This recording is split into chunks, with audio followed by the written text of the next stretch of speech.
Freeza is without a doubt my favorite Dragon Ball villain, which is kind of funny because aside from King Piccolo, I think he's the simplest one. Vegeta and the Saiyans in general represented Goku's struggle with conquering his Saiyan nature with his earthly nurture. Cell was an intriguing amalgamation of all of our former heroes who mirrored them in various ways, and Boo was a metaphor for troublesome youth whose various forms express different stages of that. Frieza, though, he's just a big monster. Then why do I value him so much? Well, because they did a phenomenal job at making him truly feel like the worst monster imaginable. Ever since our characters stepped foot on Namek, we knew our heroes were heavily outmatched. Not only was Vegeta there, but a good number of people on his level were running around as well, and to make matters worse, there was one who stood out significantly above the rest. Now, Dragon Ball using prior villains to hype up new threats isn't exactly new, but the difference here is just how much they build Frieza up. Kaio, Kui, Dodoria, Zarbon, Vegeta. Damn near everyone talks about him like a force of nature that's best left avoided because he's just too powerful to even consider fighting, even for our most powerful hero. This being Dragon Ball, though, we kind of want to see if anyone can actually overtake this apex of power, and our characters kind of want to as well. Now, none of them are unreasonable, most of them understand and respect Frieza's strength, but for both personal and prideful reasons they want to bring him down. This is part of the fun that comes with Frieza. After building him up as the strongest being in the universe, we wonder if anyone could possibly stop him, and as we see a variety of our characters try, we respect just how far they're able to push him. What makes these fights even better is how they're able to stand their ground because of their own unique attributes. Dende is able to keep the party alive because of his healing abilities. Kuririn at his best was already established to be severely outclassed but is able to stick around through tricky maneuvers. Piccolo, through Namekian assimilation with Nail, is able to match up against Frieza's second form. Gohan, through his angry power boost, is able to make him sweat a bit in his third form. And Vegeta, through Zenkai power boost, is, well, he's probably stronger than Frieza's third form. He gets beaten severely by the final form, so we don't really know exactly where he stands. This is part of why I value these fights and disagree with the notion that they do nothing more than to buy Goku time.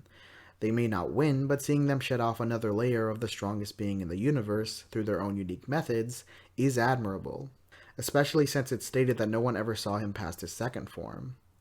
Another great thing about it are the transformations themselves. I know a lot of people, and even Toriyama himself, felt that 4 forms was excessive, but I'm really glad to have all of them. Part of the reason for that is purely aesthetics, I will admit. I really love how each of these forms look, and seeing Frieza's second and third form become more monstrous, only for the last one to subvert the trend by being this small and conspicuous look, is absolutely perfect. However, another reason why I like them is because there's a great deal of dread and satisfaction that comes with them. Ever since Zarbon told Vegeta that Frieza had a second form, we knew there was more to this monster than we originally thought. And when we get a good scale of his power against Nail, compared to Goku's, it left us in a great deal of suspense. What would he look like after transforming? How much stronger would he get? And could anyone possibly stop him? So when we finally saw his little body contort into this menacing creature whose power doubled, while it is dread-inducing, there is a satisfaction to finally seeing what this transformation was. We get the same effect when he mentions his 2 other forms as well. In short, these transformations were effective because they generated a good amount of hype and curiosity around them that was nice to see pay off. There's a reason they became a staple of the series moving forward. Plus, for someone that's been hyped up so much, I think it's totally fitting for him to be so far beyond anything we could have ever imagined, even if it caused more terror for our characters. Lucky for them, though, with Goku finally healed and Frieza on what appears to be the peak of his power, they might actually have a chance. You all know where this is going. I've talked about Frieza vs. Goku quite a few times already, so I'll try not to gush about it too much, but Frieza stating he's only using 50% of his power and holding down the 20 times Kamehameha with one hand is still one of the best moments in the series for just how terrifyingly clear it presents Frieza's dominance, and makes his eventual fall all the more satisfying. The Super Saiyan transformation is the best moment of the series for a variety of reasons, and having someone who can finally match up and bring down this monstrous titan after all we've witnessed is one of those reasons. It's incredibly cathartic seeing Frieza get a taste of the same fear he induced on others. It's also nice seeing him finally being pushed to use 100% of his power after playing around for so long. With all this build-up finally paying off, mixed with the backdrop of a dying planet and gamble with the Dragon Balls, this really is the most titanic fight in the entire series. Can you believe I've talked all this time about Frieza without even mentioning his actual character? Anywho, his character is great too. His true nature is just as monstrous as his power, but he hides it under this well-mannered and polite facade. It's a good juxtaposition that makes him scarier and more interesting. He may be a monster, but he's also a businessman that would rather negotiate than dirty his hands. As long as you do what he says, he won't so much as lift a finger.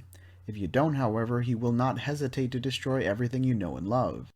Even if you take up one of his quote-unquote generous offers, though, if his patience wears out or he just wants something else, he will break them, because deep down he isn't an honorable or trustworthy person. His word means nothing, and as the story progresses, we see just how rotten he really is. The other thing I love about him is just how lazy he is. He and everyone else around him knows that he's the top dog, and as such, he has nothing to prove, and can be as much of a lazy bastard as he wants. Why ever go to your final form when the first is all that's needed? Why fight when you can get your lackeys to do it for you? Why fly when you can just ride the comfy chair? This chair is absolutely adorable, by the way, and I love it so much. He really doesn't need it at all, and I'm sure it's slower than his actual speed, but uses it anyways because he's just that lazy. All of this would eventually catch up with him though as we reach the climax of the arc. It's here where we start seeing Freeza from a new angle. What once stood as the pinnacle of strength and terror can now be seen for what he really is, a spoiled brat who didn't deserve the title he held. Frieza's power, while amazing, was something he had since birth, and instead of growing it, he decided to bully those weaker than him, putting it all to waste. So when he finally met his match, there wasn't much he could do. This is why Goku felt it was pointless to fight him as he was, and told him to improve. He wanted to believe that Frieza could grow as both a fighter and as a person, like he and his friends did, but by the end, Frieza never changed. Which leads me to my favorite aspect about Frieza, that being his dichotomy with Goku. Throughout the entirety of the Namek arc, the narrative really hammers home just how different these two are. While Goku is training and working his way up to protect and revive his friends, Frieza waits around as his men fight and die for him. Where Frieza fears of someone possibly outmatching him in strength, Goku is elated by the idea. Frieza plays around with his opponents and makes them suffer. Goku uses a necessary amount of force to take them down. Frieza uses the same trick twice, hoping for different results. Goku learns from his actions and tries something new. Frieza desires to be immortal to continue his status quo. Goku desires to push himself to reach new heights. What makes this significant is that as Goku's opposite, Frieza stands as the antithesis for everything the series stands for. Instead of being someone who's constantly growing to be a better person, he's just a complacent, self-serving bully. If you've seen some of my other videos, then you know that both Cell and Boo reached this point and act similarly in one way or another. Cell when he became perfect, and Boo when he became Super Boo. No, that doesn't make them the same character, it just goes to show that what made Frieza the monster that we know him as isn't something innate to him. It's a mentality anyone with power can grow into having, and if it festers on for too long, then this vile, irredeemable tyrant is the end result. This is what makes Frieza stand out. He's the absolute worst case scenario of someone with power using it for no other reason than for self-satisfaction and to cause misery. Cell wanted to be like Frieza. He wanted to stand as the undisputed best as he terrorized others, but was bested by Gohan before he could do so. Boo, with his childlike mindset, very nearly walked down the same path, but was saved by Mr. Satan and Goku.